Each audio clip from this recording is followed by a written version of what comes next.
Hello and welcome to Ethiopia Insight. We're here to provide you with in-depth coverage of the most pressing issues and events shaping Ethiopia today. From the corridors of power to the streets of Addis Ababa, we've got you covered. Our mission is to keep you informed, engaged, and connected with the stories that matter.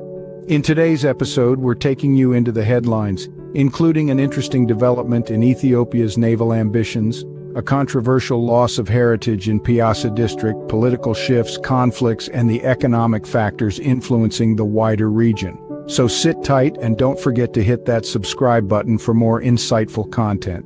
Let's get started with our first story, the Ethiopia-France naval partnership. Ethiopia, a country without access to sea, has reached out to France for assistance in bolstering its naval capabilities. Ethiopia feels the need for maritime presence due to the changing geopolitical scene in the Red Sea region. The country proposed a regional naval deployment for safety and security during a meeting with French representatives on the 17th of January.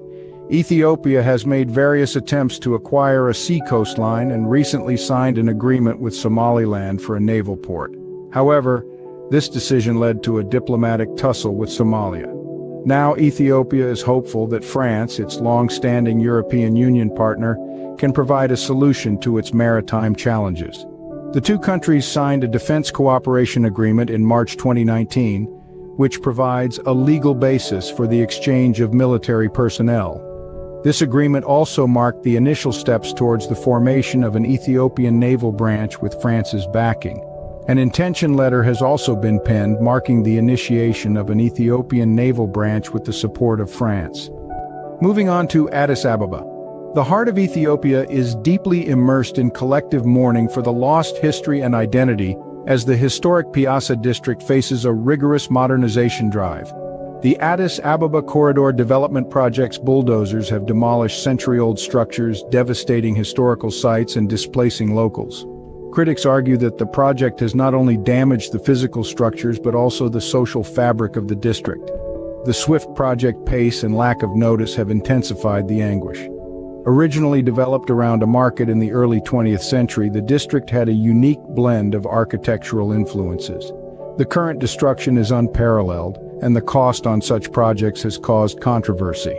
The displaced residents have expressed dissatisfaction over the insufficient financial reimbursement and the substandard living conditions at the relocation sites. Moving to political news. Burkina News provides an unexpected twist in Ethiopia's politics via its recent report. They reveal an accord between the Tigray region and the federal government aiming to displace the Amhara administration. Tadessa Wurda, Tigray's interim government's deputy president, made this announcement at a Mekelle press conference. He added a proviso. The interim government opposes referendums in disputed areas. This declaration hints at a potential major shift in regional power dynamics. These disputed areas, formerly parts of Gondar and Wollo, became Tigray territories post the collapse of Colonel Mengistu Haile Mariam's 1991 government.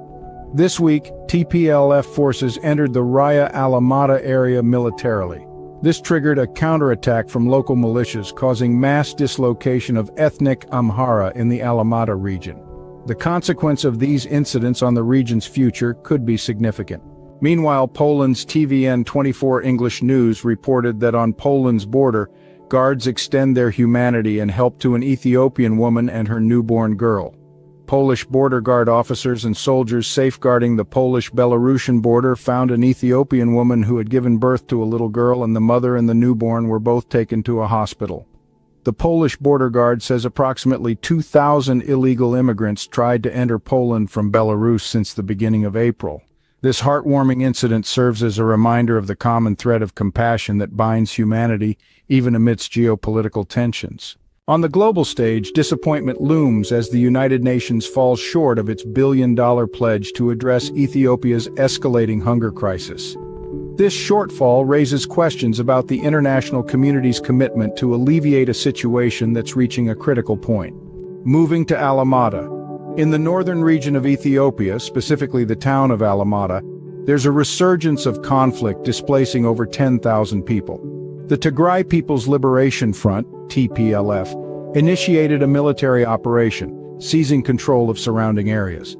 Unfortunately, the conflict resulted in at least 3 fatalities and forced locals to relocate to Kobo. This military maneuver was happening while Prime Minister Abiy Ahmed was holding discussions with TPLF leaders seeking potential collaboration. No government aid has been arranged for the displaced, making them fend for themselves. The conflict's influence extends beyond Alamata, causing displacement in Korem too. The TPLF now controls most districts, disregarding government warnings. The federal government has yet to address these developments. Moving on. The Director General of the World Health Organization urgently highlights the extreme humanitarian crisis unfolding in Ethiopia, particularly in Tigray, Amhara, Afar, Oromia regions. Widespread hunger and disease amplified by conflict jeopardize millions of lives. The health system and infrastructure are damaged, causing deadly outbreaks, including a historic cholera epidemic. Drought and climate change worsen the crisis. Despite WHO's efforts, funding deficiencies force operation reduction. The Director General urgently appeals for funding, emphasizing that investing in the WHO is a life-saving action. His words highlight the grimness of the situation and the urgent need for immediate, resolute response from international stakeholders. Moving to the analysis of the conflict in the Amhara region through the lens of the frustration-aggression theory by Aganan Kabedi. He begins by outlining the need to understand the multifaceted nature of the dispute. The primary grievances of the Amhara ethnic group stem from perceived marginalization, political repression, economic deprivation, and ethnic discrimination by both federal and regional governments. The perceived failure of the government to protect the Amhara from ongoing attacks has exponentially fueled their frustration, leading to a rise in aggression. The Amhara National Regional State, the home of the Amhara ethnic group, has been entrenched in conflict since 2023. The federal military's intervention, rather than offering relief, has been seen by the Amhara as an extension of the government. In their eyes, the military represents government interests alone, which has led to an alarming escalation in conflict and violence. This perception has bred mistrust and heightened aggression, allowing the situation to spiral out of control, leading to a significant collapse of civil institutions.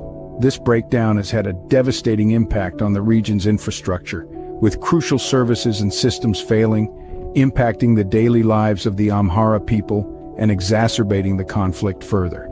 The federal government's approach thus far has been to maintain its military presence, which, in the eyes of the Amhara, has only further represented its self-interests and repressive tactics.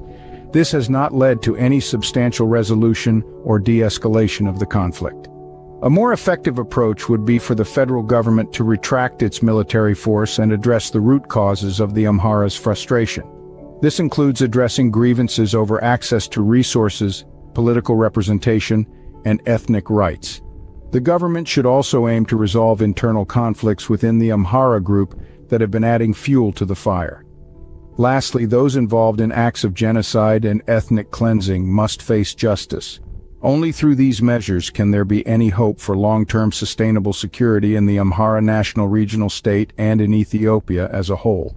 Finally, the Sudanese conflict, ongoing since 2023, may potentially hinge on resolving the escalating sesame wars with Ethiopia. Insight from development experts at Chatham House indicates that the sesame industry, once a principal pillar of local economies in Ethiopia and Sudan, now sits at the heart of a conflict economy that propagates continuous violence and political instability. The implications of this strife are felt acutely in the sesame-producing regions of both nations. In Ethiopia, the war-torn territories of Tigray and Amhara account for over 70% of the country's sesame yield, with Sudan's neighboring Al-Fashaga region serving as the country's sesame hub. These cycles of cooperation and conflict, as the authors put it, are largely influenced by internal politics and fluctuating bilateral relations. Their research recommends that both countries employ their available resources to prevent the sesame trade from kindling enduring warfare. They propose a level of leniency regarding informal commerce and advocate for the normalization of legal commodity trading. This suggests that these conflicts cannot be viewed as purely domestic issues, but must take into account interests beyond national borders, including the economic factors that inflame these tensions. As we conclude our deep dive into Ethiopia today, We've seen the complexities of the region's political, economic, and social landscape. We began with the Ethiopia-France naval partnership, exploring the international implications of this alliance. We then delved into the loss of heritage in the Piassa district, highlighting the cultural cost of urban development. The political shift in the Tigray region and the conflicts in Alamata and Amhara gave us a glimpse into the internal strife that plagues the country. We saw the human side of these issues at Poland's border and the disappointing shortfall in the UN's pledges. The World Health Organization's call for action underscored the urgency of these crises. The economic factors in the Sudan war, particularly the role of the sesame industry, reminded us that these conflicts cannot be viewed in isolation. They're part of a larger, interconnected system, affected by both internal politics and international relations. These complexities underline the importance of continued attention and action on these issues. As we continue to monitor these developments, it's clear that the path forward requires concerted effort and understanding. It is our hope that through awareness, dialogue, and collective action, we can contribute to creating a more peaceful and prosperous future for Ethiopia and the region. Remember, every story has multiple layers, and don't forget to subscribe. That's all for now, and thanks for watching.